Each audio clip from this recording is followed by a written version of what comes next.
শেখ হাসিনার সেই অপরাজনীতি আর প্রতিবেশী রাষ্ট্রের বাংলাদেশের সাম্প্রদায়িক শক্তিকে, আমাদের হিন্দু সম্প্রদায়কে কাজে লাগিয়ে বাংলাদেশে আর ভবিষ্যতে কোনো ষড়যন্ত্র তারাও বাস্তবায়ন হতে দেবে না। ইতিমধ্যে তারা আমাদেরকে একটা উপকার করে দিয়েছে।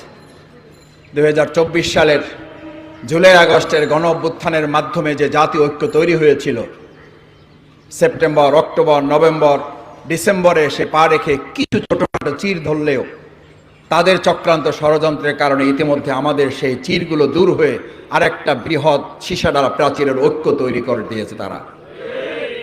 এই জাতীয় ঐক্যের মাধ্যমে ইতিমধ্যে আমিরে জামাত ডক্টর শফিকুর রহমান যে জাতীয় ঐক্যের ঘোষণা দিয়েছেন, সেই জাতীয় ঐক্য বিনির্মাণে বাংলাদেশের অন্তর্বর্তীকালীন সরকারের সম্মানিত প্রধান উপদেষ্টা অত্যন্ত চমৎকার একটা কথা বলেছেন।